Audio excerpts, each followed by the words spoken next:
Why is vitamin D so important to your body? Maybe you've heard it helps with your bone health, your immune system, even calcium getting involved. And yes, we'll definitely talk about the sun and your skin getting involved in this story about vitamin D. But did you know that your liver and kidneys play a huge role with vitamin D synthesis? So we'll take a look at those organs, as well as answer some questions like, why are many people deficient with this vitamin? And how do you get adequate amounts inside of your body? It's gonna be a fun one, so let's do this.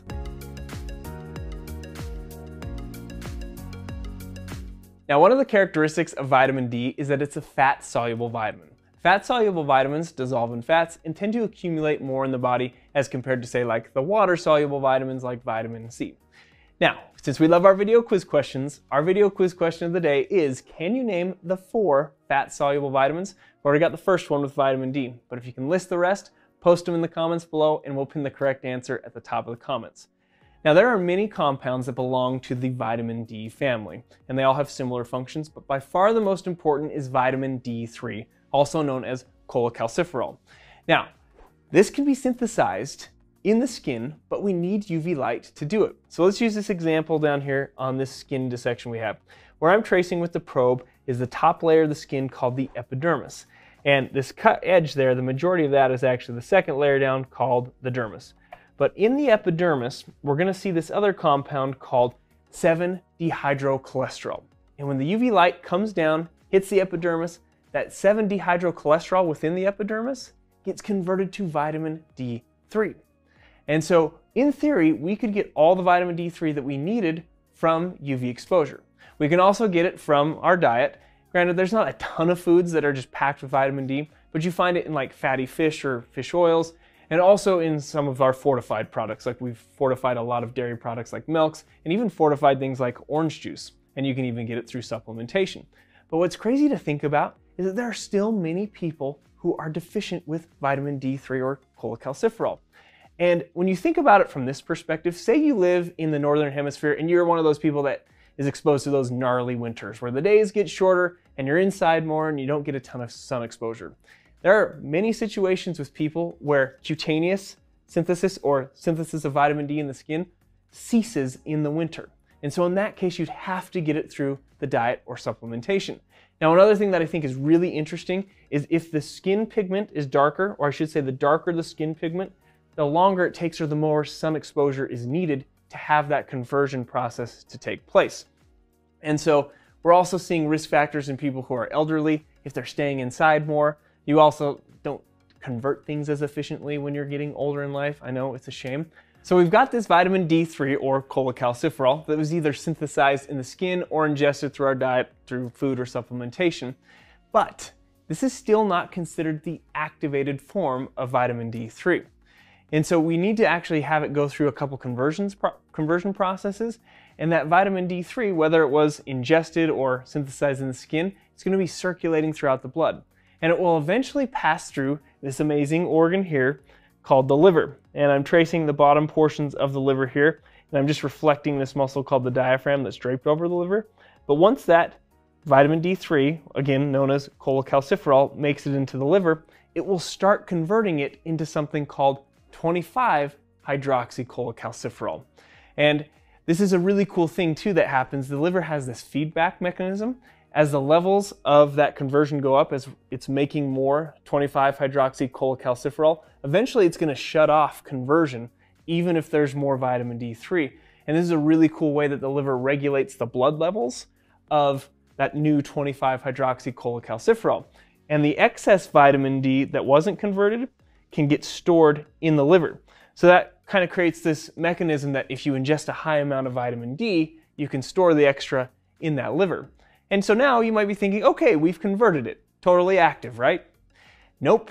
We still have one other place and another conversion step that has to happen. So now this 25-hydroxycholecalciferol that was converted in the liver from the vitamin D3 is going to go through the bloodstream again and eventually make it to another set of organs called the kidneys.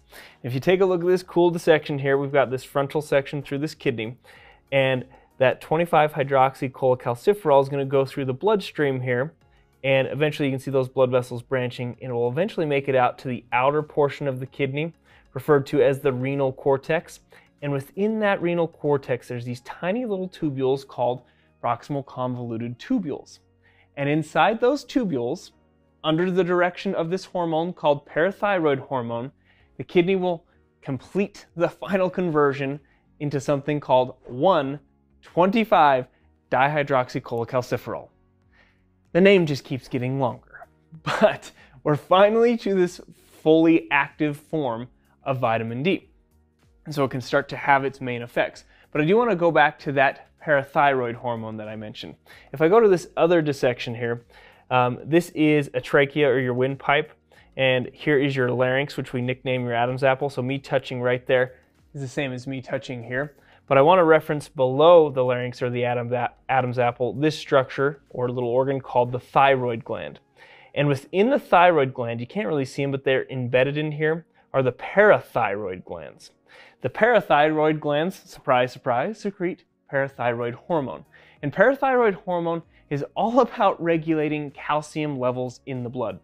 So in a way, we can kind of think of this. Parathyroid hormone is telling the kidney, hey, we need the final conversion of this vitamin D3 to its activated version so we can get more calcium into the bloodstream. Now, you may have heard of this link before between vitamin D3 and calcium, and here's exactly what's going on here. It's super cool. That now converted 1,25-dihydroxycholecalciferol, you know it's kind of fun to say, will have an effect on the digestive tract, specifically the small intestine. But let me reflect this fatty apron called the greater omentum, and then you can see the small intestine in the abdominal cavity here. Now, again, the small intestine is a hollow tube where food is going to pass through and be absorbed. But again, keep in mind, this is a hollow tube. And the inside lining of that tube has the cells that are going to be absorbing nutrients, and in this case, we're going to be talking calcium. That 1,25-dihydroxycholecalciferol causes these intestinal cells to make more calcium-binding proteins so that it'll bind the calcium and bring it into the body from the things that you've ingested. It's super amazing. And calcium is so important to body functions. Bone health is so important with calcium. Also, for proper functioning nervous tissue and muscle tissue, calcium is important. So you can see why this vitamin D3 going through this activation process so it can absorb this calcium is so important and, frankly, quite amazing. And because it is so amazing, I want to take the chance to do a whiteboard session to make sure we're clear on all the steps we just talked about. So we've got this area, this box representing our skin, and inside our skin we had the 7-dehydrocholesterol. And as the beautiful rays of the sun shine upon our skin, that 7-dehydrocholesterol gets converted into vitamin D3. Now, this is one pathway. We can also ingest vitamin D3 through our diet, put it in our mouth, swallow it down, and poof, both of these pathways will end up in the same place by going to the liver. So that vitamin D3, once it's in the liver, will get converted into the 25-hydroxycholecalciferol. Now, I did mention there's this cool feedback mechanism with the liver that as the levels of 25-hydroxycholecalciferol increase, eventually the liver is going to be like, okay, let's shut this conversion process from here to here down because we've got enough of this. And any of the extra vitamin D3, say we're getting lots of sun exposure or we're ingesting a lot in our diet, any of that extra vitamin D3 can be stored in the liver for later conversion to start this process again when needed. Now, once this is converted, it will eventually make it down into the kidneys. And under the direction of parathyroid gland, it secretes parathyroid hormone, because again, parathyroid gland is all about regulating calcium levels in the bloodstream. We'll get this conversion of 25-hydroxycholecalciferol into the 1,25-dihydroxycholecalciferol. Again, totally fun to say. And the reason there's cute little stars here is because this is when we've got kind of our activated form here. This is where we're going to have some of the magic happen, because this will then move into the small intestine, and that 1,25-dihydroxycholecalciferol will increase the number of calcium-binding proteins in the cells of the intestine, those cells that absorb nutrients. And if we increase those proteins, we increase the amount of calcium absorption. And that's one of our main functions of vitamin D. It's all about getting more calcium into the bloodstream, and like we said earlier, it's pretty amazing. And if the effects of vitamin D on calcium aren't amazing enough, there's some other potential effects that vitamin D can have throughout your body. I say potential because there's a need for more research and more information about how these mechanisms work through vitamin D. For example, many of your immune cells have the receptor for the activated form of vitamin D. So it's thought that it may promote your immune system, help with infections as well as inflammation. There's also some laboratory studies that show that vitamin D may also inhibit the growth of cancer cells. So some pretty cool things that we can look into through this amazing vitamin. And let me just come back to this discussion about vitamin D deficiency. As we mentioned earlier, people with mild to moderate deficiencies often don't know because they're asymptomatic. Again, the only way to know in that situation is through proper testing. But as the deficiency becomes more prolonged or more severe, then things can start to manifest as symptoms. And it most often manifests with the bones. And because remember, when we don't have vitamin D, we're not going to be able to absorb calcium into the bloodstream. So what happens is it gets pulled from the storage in the bone. And then bones can become weaker, you can get bone pain, even easier fractures.